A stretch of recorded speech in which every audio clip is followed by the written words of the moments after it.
At all this. And homemade steak fries. But one thing you have to remember, make sure after you wash your potatoes, they're dried very well.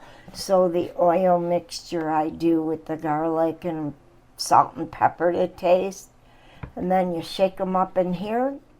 Okay, there they are, oiled and seasoned, and I put them in spaced.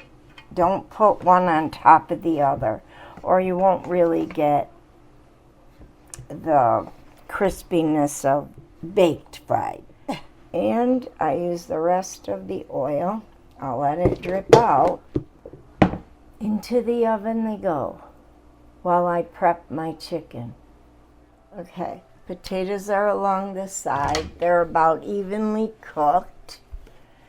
And now I'm gonna brush some of my favorite sauce. Okay, I love this sauce.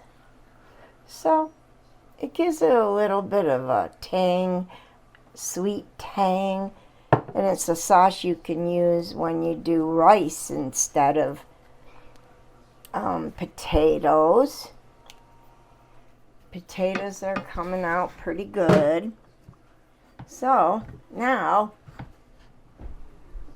okay, oven off. Things are done.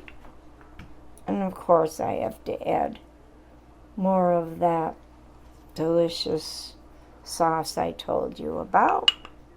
Oh, it turned out better than I thought it would. You never know.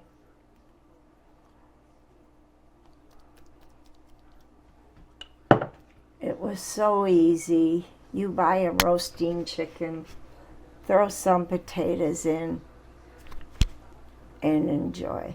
One of family favorites. Who doesn't like chicken?